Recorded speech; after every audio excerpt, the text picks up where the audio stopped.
Assalamualaikum warahmatullahi wabarakatuh. Bagaimana kabarnya hari ini? Insya Allah sehat semua ya. Hari ini kita akan belajar bab 5, senangnya meneladani para nabi dan ashabul kahfi. Allah mengutus nabi dan rasul untuk menjadi teladan bagi umatnya. Beberapa kisah nabi dan rasul telah diceritakan kepada umat manusia di dalam Al-Quran.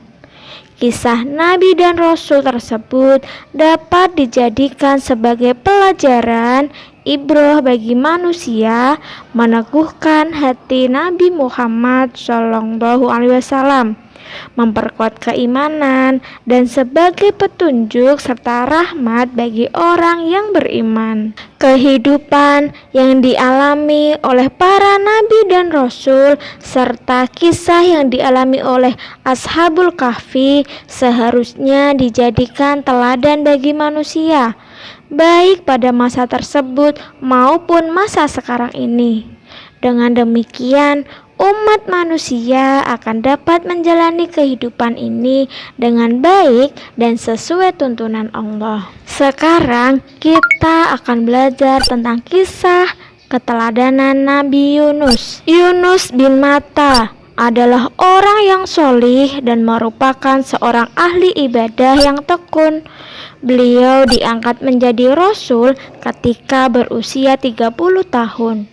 Nabi Yunus diutus Allah untuk berdakwah kepada penduduk Ninawa di wilayah Mausil, Irak. Penduduk Ninawa menyembah berhala. Allah mengutus Nabi Yunus untuk mengajak mereka beriman dan menyembah Allah. Seruan Nabi Yunus untuk menyembah Allah ditolak penduduk Ninawa. Mereka tetap memilih menyembah berhala. Mereka mendustakan Nabi Yunus, mengolok-olok dan menghinanya. Setelah lama menghadapi mereka, Nabi Yunus pun marah kepada kaumnya dan tidak berharap lagi keimanan mereka. Allah mewahyukan kepada Nabi Yunus untuk membimbing kaumnya. Allah memberitahu bahwa akan mengazab umat Nabi Yunus setelah berlalu 3 hari. Lalu Nabi Yunus menyampaikan perihal azab itu kepada kaumnya. Kemudian ia pergi meninggalkan mereka. Kaum Nabi Yunus telah mengetahui azab Allah akan datang. Mereka melihat Nabi Yunus telah pergi meninggalkannya. Mereka yakin azab akan turun. Maka mereka segera bertaubat kepada Allah dan menyesali sikap mereka selama ini. Ketika itu mereka berdoa memohon ampun kepada Allah agar azab itu diangkat dari mereka. Lalu Allah mengabulkan karena kesungguhan doanya. Tapi Nabi Yunus tetap meninggalkan kampung kaumnya karena marah, padahal Allah belum mengizinkannya. Nabi Yunus pergi ke tepi laut dan menaiki kapal. Pada saat Nabi Yunus berada di atas kapal, maka ombak laut menjadi dahsyat, angin menjadi kencang dan membuat kapal menjadi oleng hingga hampir saja tenggelam. Melihat keadaan demikian, nahkoda kapal meminta barang-barang yang berat untuk dilempar ke laut agar meringankan beban. Setelah barang-barang berat dilempar ke laut, ternyata kapal itu tetap saja hampir tenggelam. Maka para penumpangnya bermusyawarah untuk meringankan beban kapal dengan melempar seseorang ke laut. Maka mereka melakukan undian dan ternyata undian itu jatuh kepada Nabi Yunus. Maka Nabi Yunus bangkit dan melemparkan dirinya ke laut. Pada saat yang bersamaan, Allah mengirimkan ikan paus besar yang langsung menelan Nabi Yunus, tapi tidak merobek dagingnya atau mematahkan tulangnya. Nabi Yunus pun tinggal di perut ikan itu dalam beberapa waktu dan dibawa mengarungi lautan. Dalam riwayat dikisahkan bahwa Nabi Yunus berada dalam 3 kegelapan. kegelapan di dalam perut ikan, kegelapan lautan, dan kegelapan malam. Tapi Nabi Yunus tetap ingat kepada Allah dan memanjatkan doa kepada Allah. Atas kesungguhannya dalam berdoa dan karena rahmat Allah, maka Nabi Yunus dikeluarkan dari perut ikan paus. Ia tiba di tepi pantai dalam keadaan sakit dan lemah. Setelah Allah mengembalikan kekuatan dan kesehatannya, maka ia segera kembali kepada kaumnya. Ternyata kaumnya itu menyambut kedatangannya dengan gembira. Tak kurang dari 100.000 orang telah diseru Nabi Yunus untuk menyembah Allah. Karena kaumnya menurut dan bersedia diajak beribadah kepada Allah, maka Allah memberikan kelapangan dan ketentraman hidup dan kesenangan selama beberapa masa. Nah, sekarang apa ya yang bisa kita pelajari dari kisah Nabi Yunus? Yang pertama, selalu berdoa dan meminta pertolongan kepada Allah atas semua yang menimpa kita, karena dengan berdoa akan mempercepat hasil dari usaha yang kita lakukan. Yang kedua, selalu dekat dengan Allah, karena pertolongan dan janji Allah akan berlaku bagi orang-orang yang dekat dengan Allah. Dan yang terakhir, selalu berprasangka baik kepada Allah terhadap apa saja yang sedang ditimpakan kepada kita. Selanjutnya, kita akan belajar tentang kisah keteladanan Nabi Zakaria. Nabi Zakaria adalah putra Barhia. Beliau termasuk nabi-nabi Bani Israel. Beliau diutus Allah kepada kaum Bani Israel. Beliau juga merupakan ahli Taurat dan menjadi guru dan penjaga rumah ibadah Baitul Muqaddis. Istri beliau bernama Isya.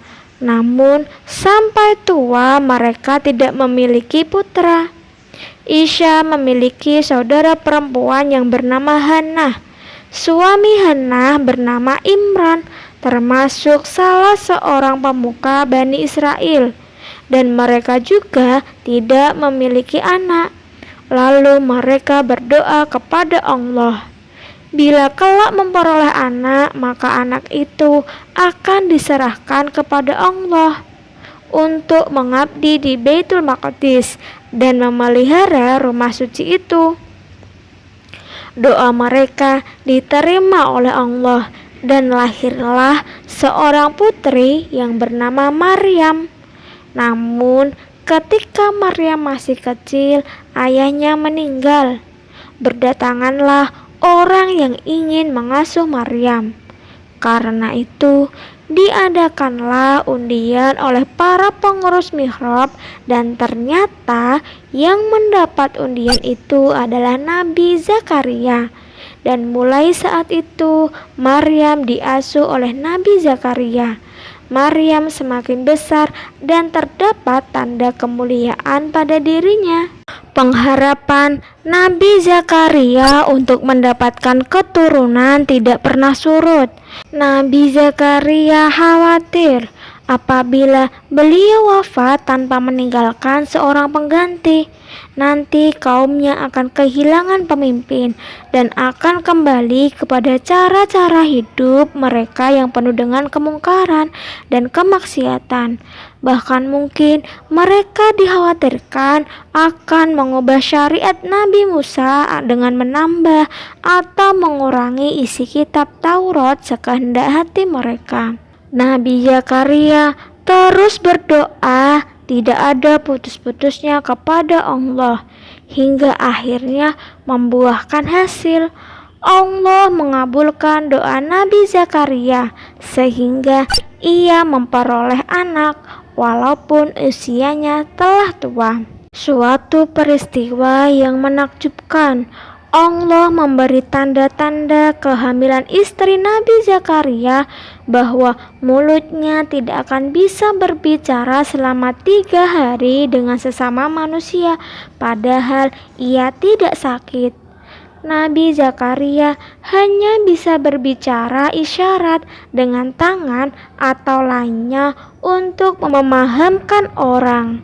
Selama 3 hari itu, Nabi Zakaria harus memperbanyak bertasbih, bertahmid di waktu pagi dan petang. Kemudian datanglah malaikat Jibril memberi kabar gembira tentang kelahiran putra beliau. Istri Nabi Zakaria melahirkan seorang putra yang diberi nama Yahya. Setelah Yahya besar, maka beliau diutus oleh Allah untuk menjadi rasul agar menuntun umatnya beriman kepada Allah. Sekarang, apa ya yang bisa kita teladani dalam kehidupan sehari-hari kita dari kisah Nabi Zakaria? Yang pertama, berpikir positif dan optimis. Yang kedua, selalu berbaik sangka kepada Allah. Yang ketiga, selalu bersabar dalam menghadapi semua kesulitan.